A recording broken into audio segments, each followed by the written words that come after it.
Það er strákar, þið eru með Carolina Fund. Já, Carolina Fund.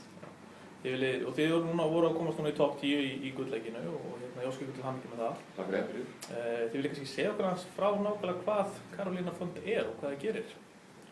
Carolina Fund er fyrst og fremst crowdsourcing plattform, eins og maður segir á ensku, sem gengur út á það að fólk geti unnið saman að því að ná markmiðum sínum, hvort sem það er með því að finna fólk til að starfa með, til þess að koma einhverju hugmynd í framkvæmd, eða að finna fólk til þess að fjármagna hugmynd.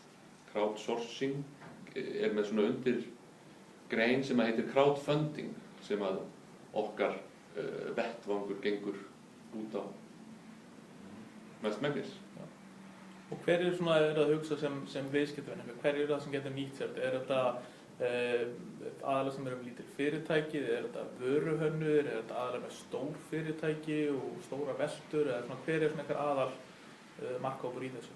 Það er bara flest allir sem hafa sniða hugmynd að færa, geta fjármagna sína hugmynd, og þetta var svona auðveldur miðill til að hjálpa þér sem hönnur eða einhver aðeins sem er að framkvæma hugmynd til að komast í samband við fjármagn og fjármagn hugmynd. Já, við erum að horfa á Evrópumarkað og þá aðalega skapandi iðnað og nýsköpunar fyrirtæki. Og skapandi iðnað getur verið kvikmynd, tónlist, hönnun, eins og þú nefnir. Og aðalega sem við erum svona að fókusa á þjónusta eru fyrst og fremst hugmyndasmiðir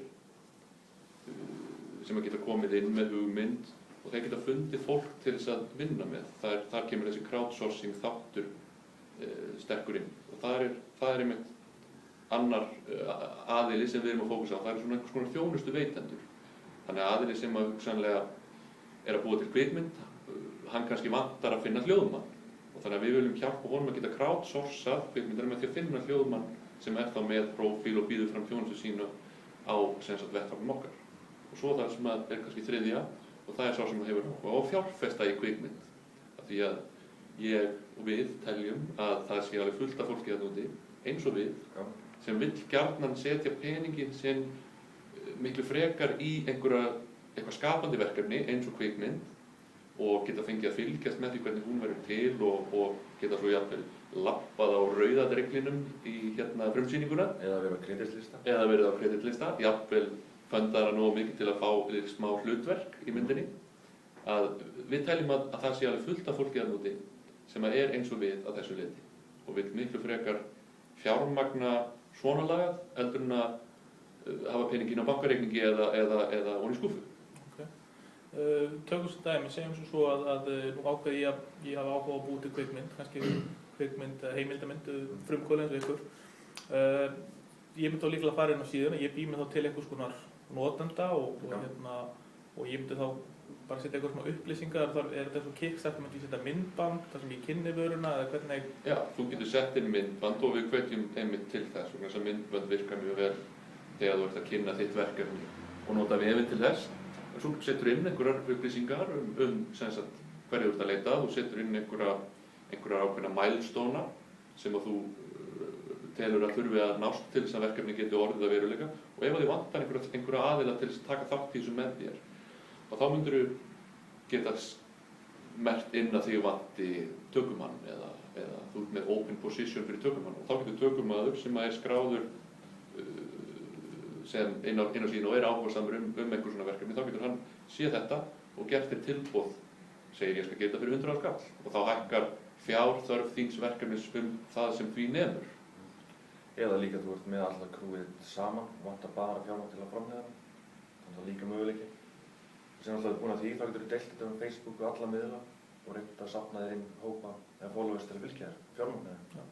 Þannig í rauninni og síðan er hinn póllinn á þessu og það eru þeir sem fjárfesta í þessum hugmyndum og getur í rauninni hver sem er fjárfest í þessu. Þarf það að vera fagfjárfestir eða eitthvað svoleiðis eða getur bara hvaða Jón Jónsson sem er út á götu komið inn á síðuna og gefa peningi. Já, þú þarft að vera 18 ára eða eldri til þess að geta fjárfest. Og kunna netið.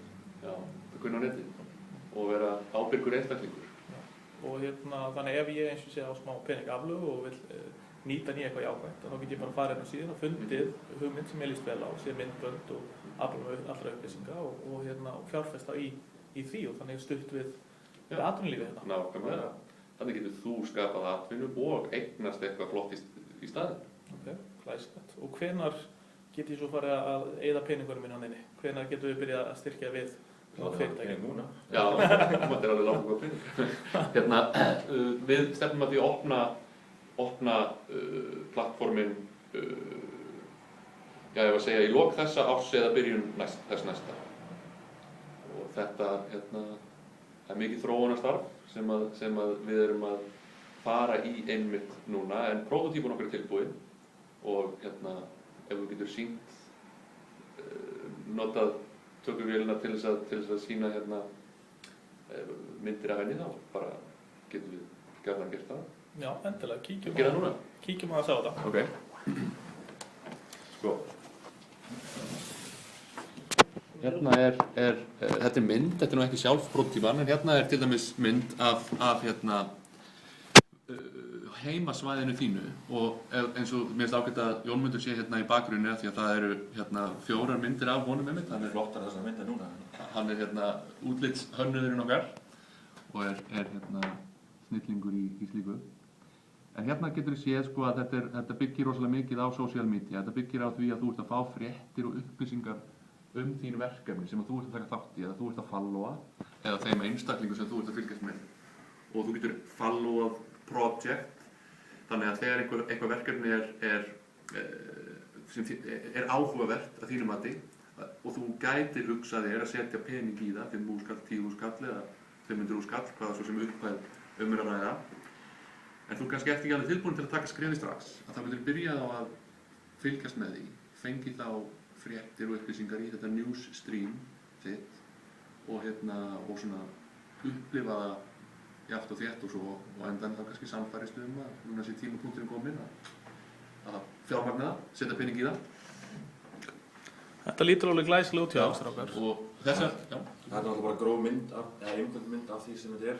Það er miklu meira í bakendunum, upplýsingar sem þú ert að fá til þín. Ef ég sýni hérna aðeins til dæmis, þetta er sem sagt með verkefnastjórnunarkerfi inn í þessu crowdsourcing módeli og þetta sem ég stjórna bara. Já, eins og sjá má, designerinn er þarna í forgrunni. Þetta kerfi gerir aðilinn sem taka þátt í þessu crowdsourcing verkefni kleift að vinna saman með miklu traustari hætti heldur en þekkist.